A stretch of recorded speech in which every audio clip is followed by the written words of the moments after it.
సుమన్ టీవీలో మీ business promotions కోసం ఈ కింది నెంబర్ను సంప్రదించగలరు.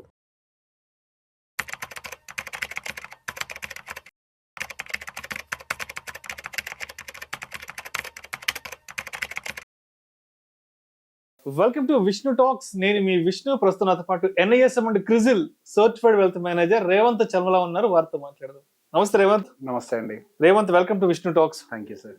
రేవంత్, ఈ వీడియోలో పర్టికులర్ గా మనం రిటైర్మెంట్ టాపిక్ గురించి కొంచెం డీటెయిల్ గా మాట్లాడదాం. ఓకే రేవంత్, మీకు గుర్తుందో లేదో, ఒక 20-25 సంవత్సరాలకు ముందు రిటైర్మెంట్ అంటే చాలా సర్వసాధారణమైన విషయం. అంటే మన గ్రాండ్ పేరెంట్స్ ఓ 25 ఏళ్ల క్రితం ఓకే రిటైర్మెంట్ అవుతున్నారంటే ఒక 55-56 ఏళ్ళు వచ్చాక అప్పుడు మాట్లాడుకునే వాళ్ళు, ఇంకొక 3-4 years లో రిటైర్ అవుతాము, మనకేదో డబ్బులు వస్తాయి, ఒక 15 లక్షలు, ఒక 20 లక్షలు, 30 లక్షలు వస్తే ఏమన్నా సొంత ఇల్లు కొనుక్కుందామనో లేదంటే ఇంకేదన్నా ఫిక్స్డ్ డిపాజిట్ చేద్దాం, అంతవరకే ఉండేది. బట్ రీసెంట్ టైమ్స్ లో ఈ రిటైర్మెంట్ అనేది ఇదేదో ఒక పెద్ద ఏదో బ్రహ్మ పదార్థం అయిపోయింది. అంటే ఇప్పుడు 60 ఏళ్ల వయసులో రిటైర్ అవుతాం కదా, 25 ఏళ్ల వయసు నుంచి రిటైర్మెంట్ గురించి ఇప్పుడు మాట్లాడుకుంటున్నారు. 30 ఏళ్ళకి అంటే 30 ఏళ్ల వయసు నుంచి ఇప్పుడు రిటైర్మెంట్ గురించి ఆలోచన అయిపోయింది. ఎందుకంటారు రీసెంట్ టైమ్స్ లో ఈ రిటైర్మెంట్ అనే కాన్సెప్ట్ ఎంత పెద్ద హాట్ కేక్ అయిపోయింది? అసలు ఈ రిటైర్మెంట్ అనే దాన్ని ఎలా ప్లాన్ చేసుకోవాలి అంటారు అసలు? సో మీరు అన్నారు 30 ఏళ్ల క్రితం అంటే మన గ్రాండ్ పేరెంట్స్ లేదా వాళ్ళ పేరెంట్స్, తాతలు, ముత్తాతలు, వీళ్ళందరూ అప్పుడు కూడా అసలు మనకి రిటైర్మెంట్ అనే ఒక వర్డే లేదు. అంటే పదవి విరమణ అంతే, ఏదో అయిపోయింది, తర్వాత బతుకుతాం. కానీ ఇప్పుడు ఏమైంది, రిటైర్మెంట్ అని అంటే చాలా ఫైనాన్షియల్ కాన్సెప్ట్స్ అని, ఇన్వెస్ట్మెంట్స్ అని, అది లేకపోతే కష్టం అని, ఇట్లా రకరకాలుగా జరుగుతుంది. సో ఫస్ట్ అది ఎందుకు అవసరము, ఎందుకు ఇప్పుడు ప్లాన్ చేయాల్సిన అవసరం ఉంది, ఇంతకు ముందు లేని అవసరం ఇప్పుడు ఎందుకు వచ్చింది, వీటి గురించి మనం అర్థం చేసుకోవాలి. ఇప్పుడు సింపుల్గా చెప్తా సార్, ఒకప్పుడు ఊర్లో మనకి ఏదైనా ప్రాబ్లం వచ్చినా కానీ అక్కడ ఊర్లో ఉండేటువంటి ఒక RMPO లేకపోతే ఒక MBBS డాక్టర్ అనే సమస్యలు చూసేవాళ్ళు. కానీ పరిస్థితులు మారే కొద్దీ రకరకాల స్పెషలిస్టులు వచ్చారు, వాళ్ళని అడాప్ట్ చేసుకోవటం, దానికి అనుకూలంగా ట్రీట్మెంట్లు తీసుకోవటం. అంటే ఇక్కడ పోను అంటే మనకి తరాలు మారే కొద్దీ మనకి ఇక్కడ కొన్ని డెవలప్మెంట్స్ అనేవి జరుగుతున్నాయి. అంటే ఆరోగ్యపరంగా జరుగుతున్నాయి, అండ్ ఫైనాన్షియల్ పరంగా జరుగుతున్నాయి, అండ్ కుటుంబ పరంగా జరుగుతున్నాయి, పెట్టుబడుల పరంగా జరుగుతున్నాయి. సో ఎప్పుడు కూడా ఒకేలాగా లేదు. ఒకప్పుడు మనకి ఏదో కొంతవరకు ల్యాండ్ ఎక్స్చేంజ్ చేసుకుంటే, అదే మన దగ్గర ఉన్నటువంటి పళ్ళు ఇస్తే వాళ్ళు ఇంకొక గూడు ఇస్తారు, ఇంతవరకే ఉండేది. ఉన్నదాంతో ఎక్స్చేంజ్ చేసుకుని బతికేసుకునే వాళ్ళు. ఆ తర్వాత కొంచెం సంపాదించుకోవాలి, ఉన్న దాంట్లో బతకాలనేది ఉండేది. సో ఇంతకుముందు తాతలు ఏదైతే పని చేసేవాళ్ళు, ముత్తాతలు, తర్వాత మన తాతలు కూడా దాదాపు అదే పని కంటిన్యూ చేశారు. వాళ్ళు వ్యవసాయం అయితే అదే పని, లేదు ఒక ఏదైనా గూడ్స్ రిలేటెడ్ బిజినెస్ అయితే అదే బిజినెస్, అట్లా కొనసాగేది. కుటుంబాలన్నీ కూడా ఒక దగ్గర కలిసి ఉండేవి. ఇప్పుడు ఒకవేళ ఇంట్లో పెద్ద మనిషి కనుక పనిచేయని సిచ్యువేషన్ లో ఉంటే అదే పనిని అక్కడ కొడుకులు, కూతురు వాళ్ళందరూ కలిసి ఆ పనిని చూసుకునేవాళ్ళు, ఆయనని ఇంట్లో కూర్చోబెట్టుకుని జాగ్రత్తగా చూసుకునేవాళ్ళు. పోను ఏమైంది, మన పేరెంట్స్ దగ్గరకి వచ్చేసరికి అసలు ఆ ఊరు నుంచి వేరే ఊరు సెటిల్ అవ్వడం మొదలైంది నిదానంగా. అంటే అసలు ఏదైతే యాక్చువల్ మనం చేసేటువంటి పని ఉందో ఆ పని నుంచి కొంతవరకు బయటికి వెళ్ళి, అంటే వలస బయటికి వెళ్ళి చేయడం అనేది మొదలైంది. దీంతో కొంతవరకు అక్కడ స్లోగా స్ట్రెస్ స్టార్ట్ అయింది. చూసుకునే వాళ్ళు లేరు, బాగా వింటున్నాం, చూసుకునే వాళ్ళు లేరు, అది ఇది అని చెప్పేసి మన పేరెంట్స్ జనరేషన్ స్టార్ట్ అయింది. అసలు యాక్చువల్గా మన పేరెంట్స్ జనరేషన్ దగ్గరకు వచ్చేసరికి అసలుకి వాళ్ళని పట్టించుకోవడానికి కూడా స్కోప్ లేనిది, వాళ్ళకి ఎటువంటి డబ్బులు రాని సిచ్యువేషను. ఇంతకుముందు డబ్బులు వచ్చేవి, ఎందుకు, అదే పని నెక్స్ట్ కొడుకులు కూడా చేసేవాళ్ళు కాబట్టి ఇంట్లో అందరూ కూడా అంత సాధ్యం అయిపోయింది. కానీ ఇప్పుడు ఆ కండిషన్ లేదు. సో బేసిక్గా ఏదైతే ఫ్యామిలీ బిజినెస్, ఉమ్మడి కుటుంబాలు ఏవైతే ఉన్నాయో ఇప్పుడు అవి లేవు. సో ఎవరి లైఫ్లో వాళ్ళు ఎక్కడికంటే అక్కడికి, ఒకళ్ళు వేరే ఊరికి, వేరే ఉంచి, వేరే రాష్ట్రానికి, వేరే దేశానికి, ఎవరి జీవనోపాధికి అనుకూలంగా అటు వెళ్ళిపోతూనే ఉన్నారు. ఇప్పుడు మనం వచ్చాం, ఓకే. ఇప్పుడు నెక్స్ట్ మన కండిషన్కి వచ్చేసరికి దీన్ని ఏమంటారు, మనము ఒక స్మాల్ సైజ్ ఫ్యామిలీ కల్చర్లోకి వచ్చేసిన తర్వాత, ఈవెన్ ఇప్పుడు సింగిల్ పేరెంట్ కల్చర్లోకి కూడా వచ్చేసిన తర్వాత అసలు మీ గురించి ఎవరు చూసుకుంటారు? ఇంతకు ముందు ఒక కుటుంబ వ్యవస్థ అంతా కలిసి మనం చూసుకునేది, ఇప్పుడు అసలు కుటుంబ వ్యవస్థ లేదు, ఇప్పుడు సింగిల్ పేరెంట్కే వచ్చేసింది. ఇప్పుడు ఎవరు చూసుకోవాలి? సో దీని గురించే, అది చిన్న ఫ్యామిలీ అవ్వచ్చు లేదా సింగిల్ పేరెంట్ అవ్వచ్చు, ఎవరైనా కానివ్వండి. సో ఒక ప్లాన్ అనేది మనం ముందు ప్రిపేర్ చేసి పెట్టుకోవాలి. చూసుకోవడానికి మన మనుషులు లేరు. ఒకప్పుడు మనకి FDలో వేసుకున్నా కానీ 14%, 11% ఇంట్రెస్ట్ రేట్ వర్కౌట్ అయ్యేది.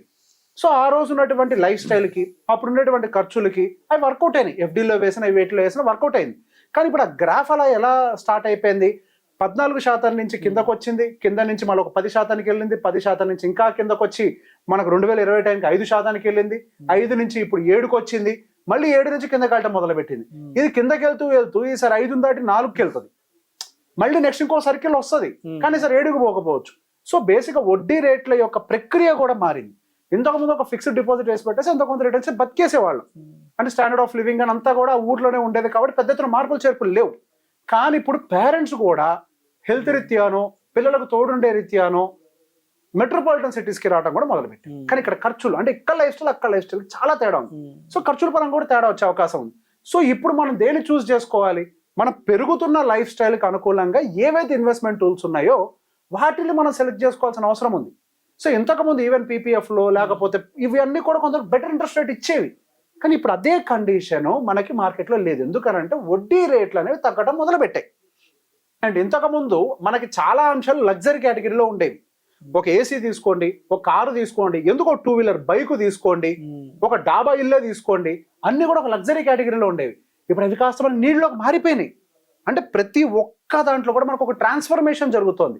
సో ఈ ట్రాన్స్ఫర్మేషన్ జరుగుతున్నప్పుడు మనకి వీటికి అనుకూలంగా మన పెట్టుబడులు కూడా ట్రాన్స్ఫార్మ్ అవ్వాలి. మనం వాటిని అంచనా వేస్తూ ట్రాన్స్ఫార్మ్ చేసుకోకపోతే ప్రాబ్లం అవుతుంది. ఇంకొక పాయింట్, ఇప్పుడు బేసిక్గా ఇంతకు ముందు పిల్లలు చూసుకునేవాళ్ళని చెప్తున్నాం కదా. ఇప్పుడు ఏమైంది, మన భారతదేశంలో మన ఏజ్ గ్రూప్ వాళ్ళు దాదాపు 50% ఉన్నారని చెప్పేసి మాట్లాడుతున్నాం. హైయెస్ట్ యంగ్ పాపులేటెడ్ కంట్రీ అని చెప్పేసి. ఇప్పుడు ఎంతమంది పిల్లలు పుడుతున్నారు? ఎంతమందికి అసలు పిల్లలు పుడుతున్నారు? పుడితే ఎంతమంది పుడుతున్నారు? అంటే మనం యాక్చువల్గా ముసలి వాళ్ళం అయ్యే టైంకి మనకి సర్వ్ చేయాల్సినటువంటి పాపులేషన్ తక్కువ ఉంటుంది.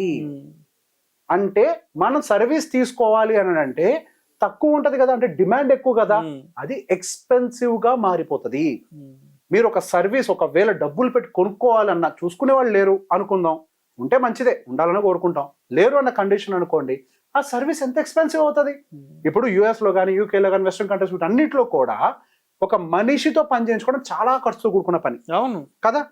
ఎందుకు? Because of the population. అంటే సేవ చేసే వాళ్ళ యొక్క సంఖ్య తక్కువగా ఉంది కాబట్టి రేపు అది మనం ఎదుర్కొనే అవకాశాలు ఉన్నాయి కదా. అంటే number of young people in the next 20-30 years will be very less because of the low fertility. It could be multiple cases, దానికి ఏదైనా కారణం కానివ్వండి. సో ఇక్కడ ఇన్ని రకాలుగా మనకి మారుతున్నాయా, చాలా ఫాస్ట్ గా ట్రాన్స్ఫర్మేషన్ జరుగుతుంది. ఒకప్పుడు ఒక ట్రాన్స్ఫర్మేషన్ జరగడానికి ఒక 10-30 ఏళ్ళు పట్టేది, తర్వాత ఒక 10-15 ఏళ్ళు. ఇప్పుడు 5 ఏళ్ళకు ఒకసారి ట్రాన్స్ఫర్మేషన్ జరుగుతుంది. ప్రతి 5 ఏళ్ళకి అన్ని మారిపోతున్నాయి. సో ఇట్లా ఫాస్ట్ గా మారుతున్నటువంటి ప్రక్రియలు ఒక ప్లానింగ్ అనేది కరెక్ట్ గా లేకపోతే మనం సర్వైవ్ అవ్వడం చాలా కష్టం. మనం ఏదో మన ఇంటి దగ్గర నడవడానికి లేదా ఎక్కడికో ఒక ఊరికి నడవడానికి మధ్యలో ఒక చిన్న తేడా ఉంటుంది. ఊరికి నడిచేటప్పుడు మధ్యలో అవసరాలు ఉంటాయి, దారులు ఉంటాయి, అడ్డంకులు ఉంటాయి. ఊరు అంటే ఒక దూరం. ఇప్పుడు రిటైర్మెంట్ అనేది ఒక డిస్టెన్స్ లో ఉంది. మనకి తెలిసి మన ఇంటి చుట్టుపక్కల మనకు తెలుసులే అన్నంత దాంట్లోనే మనం ఆలోచించడం కూర్చుంటే మనకి ఏదైతే మనకు తెలియని దారి ఉందో అక్కడ అడ్డంకులు ఉంటాయి. కాబట్టి ఒక ప్లానింగ్ అవసరం. ఎటువంటి అడ్డంకులు వస్తాయో కూడా మనకు తెలియదు. ఇప్పటిదాకా మనకు ఉన్నటువంటి ఒక ఎవల్యూషన్ మాత్రమే తెలుసు. గోయింగ్ ఫర్దర్ మరికొంత ఎవల్యూషన్ కూడా జరగచ్చు. సో దానికి కూడా మనం ప్రిపేర్ అయి ఉండాలి. అట్లీస్ట్ ఇప్పుడు జరిగినటువంటి మార్పులకైనా మనం ప్రిపేర్ అయి ఉంటే రేపు రాబోయేటువంటి మార్పులకి మనం అడాప్ట్ అవ్వటం అని కొంత ఈజీ అవుతుంది. ఇప్పుడున్న వాటికి మనం ప్లాన్ ప్రిపేర్ చేయలేదు అనుకోండి, కొత్త వాటిని ఎట్లా తట్టుకుంటాం? అసలు ఇంత ప్రిపేర్ అయితే ఇంత హిట్ వచ్చినా తట్టుకుంటాం. సో ప్రిపరేషనే లేదు, చిన్న దెబ్బ కూడా పెద్ద దెబ్బలాగా కనిపిస్తుంది. సో ఖచ్చితంగా ప్రతి ఒక్కరు వాళ్ళ యొక్క రిటైర్మెంట్కి సంబంధించి మారుతున్నటువంటి సందర్భాలకు అనుకూలంగా రియలిస్టిక్ వరల్డ్లో నిలబడి కొంతవరకు ప్లానింగ్ అనేది చేసుకుంటూ పోవాలి. ఇప్పుడు మనకు చాలా మంది ఐటీ ఎంప్లాయీస్ వీళ్ళందరూ కూడా కనపడుతున్నారు కదా. నాకు చెప్పాను 40 అబోవ్ నా దగ్గరకు వస్తూ ఉంటారు. వాళ్ళందరిలో భయం కూడా అదే స్టార్ట్ అయింది. వెనక్కి తిరిగి చూసుకుంటూ నేను ఏం చేశాను అని అంటే ఒక ఈఎంఐ లేని ఇల్లు ఉంది, ఒక ఈఎంఐ లేని కారు ఉంది, నేనెట్లా బతకాలి సరే అడుగుతున్నారు. అది ప్రశ్న కదా. ఎందుకు ఇప్పటికి అవేర్నెస్ వచ్చింది వాళ్ళకి? ఒక వయసు దాటిన తర్వాత ఒక క్లారిటీ వస్తుంది. ఓకే, నేనేం చేయలేదు, రేపన్న రోజు నాకు ఏదైనా అంటే ఉద్యోగం పోయినా నేను సర్వైవ్ కాలేను. ఒకప్పుడు ఉద్యోగం అని అంటే ఒంట్లో ఓపుకున్నంత కాలం చేసేవాళ్ళం. 70 ఏళ్ళు 85 ఏళ్ళ దాకా మన తాతలు పొలాలకు వెళ్ళేవాళ్ళు. ఇప్పుడు 45 ఏళ్లకు ఉద్యోగం తీసేస్తున్నారు కదా. రైట్, ఆ వయసు వచ్చేదాకా వెయిట్ చేయొద్దు. ఎర్లీ ఏజ్ నుంచే ప్రతి ఒక్క దానికి ప్రిపేర్ అవ్వాలి. అదే చెప్పేది. మనకి ఎర్లీ ఏజ్లో మనకు అన్ని తెలుసు కదా అని చెప్పేసి మన దూకుడుగా ప్రవర్తిస్తుంటాం, కానీ అది కరెక్ట్ కాదు. రీసెంట్గా ఒక ఆర్టికల్ చదివాను, ఈనాడులోనే ఎక్కడ వచ్చింది, ఒక మంచి ఆర్టికల్ రాశారు. ఒక పెద్ద పబ్లిషర్, మన మంచి అందరికీ తెలిసిన వ్యక్తి, పేరొద్దు కానీ, అని ఒక మాట రాశారు. ఎందుకు 2 తెలుగు రాష్ట్రాల్లో ఎందుకు యువత డబ్బులు ఎక్కువగా కోల్పోతున్నారు స్కామ్స్ లో కానీ ఇట్లాంటి మార్కెట్ లో కానీ ఎందుకు అని అడిగితే ఒక మాట అన్నారు. మన 2 తెలుగు రాష్ట్రాల్లో ఐటీ ప్రభావం చాలా ఎక్కువ. ఈ ఐటీ ప్రభావం వల్ల ఏమవుతుంది అని అంటే, మేము అందరం చదువుకున్న వాళ్ళమే కదా, మీకు అందరం కంప్యూటర్ ముందు పనిచేసే వాళ్ళమే కదా అని చెప్పి మేము ఏదైనా చదవగలుగుతామని చెప్పేసి వాళ్ళు అన్నిటిలో కూడా మాకు అర్థమైపోయింది అని చెప్పి. సో ఇక్కడ ఒక చిన్న మాట, ఇప్పుడు మనకి మీకు చదవడం వచ్చు, నాకు చదవడం వచ్చు. మన ముందరకు తీసుకొచ్చి ఒక MBBS బుక్ పెట్టి చదివి ఆపరేషన్ చేయమంటే అవుద్దా? చదవటం వేరు, ఆ సబ్జెక్ట్ మనకి రావటం వేరు. సో ప్రాపర్ గా ప్లాన్ చేయించుకోండి. ఎవరి సబ్జెక్ట్ వాళ్ళదే, అది ఎవరి దగ్గరికైనా వెళ్ళండి. So financial adviser and financial counsellor అనేవాళ్ళు ఖచ్చితంగా ఇప్పుడు మారుతున్నటువంటి పరిస్థితులకి అవసరం. మన దేశంలో లేదేమో, యూకేలో హై డిమాండ్ ఉంది. ఎందుకు? వాళ్ళు అభివృద్ధి చెందిన దేశమే కదా, వాళ్ళు బాగా తెలియగల వాళ్ళే కదా, మనకంటే ముందు అభివృద్ధి చెందారు కదా. కానీ ఎందుకు అవసరం ఉందో ఆలోచించండి. ఎందుకు? మనం కొంతవరకు మన ఫైనాన్షియల్స్ లో ఎమోషనల్ గా ఆలోచిస్తాం. మనకి మన దగ్గర ఉన్నటువంటి డబ్బులతోటి ఒక అనుబంధం ఏర్పడిపోయి ఉంటుంది. అనుబంధం అంటే ఒక ఎమోషన్ ఏర్పడిపోయి ఉంటుంది. ఎమోషన్ తోటి మనం ప్లాన్ చేయడం కుదరదు. దాని ఒక అదర్ పర్స్పెక్టివ్ లో చూసి ట్రీట్ చేయాలి. ఒక డాక్టర్ కూడా సొంతంగా ట్రీట్ చేసుకోడు కదా. ఎందుకు? బాడీ మీద ప్రేమ ఉంటుంది, వాళ్ళకు రూల్ ఉంటుంది, ఫ్యామిలీ మెంబర్ ట్రీట్ చేయకూడదని. ఎందుకు? ఎమోషన్ ఉంటుంది, ఎమోషన్ ఉంటుంది. సో ఎమోషన్స్ అన్నిటిని పక్కకు పెట్టి ఒక ప్రాపర్ ప్రక్రియలో మనకు ఫ్యూచర్ లో రాబోతున్నటువంటి నీడ్స్ అన్నిటిని ప్రాపర్ గా ప్లాన్ చేసుకోవాలి. అందులో రిటైర్మెంట్ అనేది one of the major aspect. లేకపోతే ఏమవుతుంది? మీరు పిల్లల మీద డిపెండెంట్ అవుతారు. మనం చేసిన దానికి ఏమవుతాం? పిల్లల మీద డిపెండెంట్ అవుతాం. అవడం తప్పు కాదు, మరి వాళ్ళు కూడా డబ్బులు దాచుకోవాలి కదా. మీరు డిపెండెంట్ అయితే వాళ్ళు డబ్బులు దాచుకోవడానికి అవకాశం ఎక్కడి నుంచి దొరుకుతుంది? సో వాళ్ళ మీద డిపెండెంట్ అవ్వద్దు, మనం ఇబ్బంది పడొద్దు. Thank you so much Revanth. Most welcome.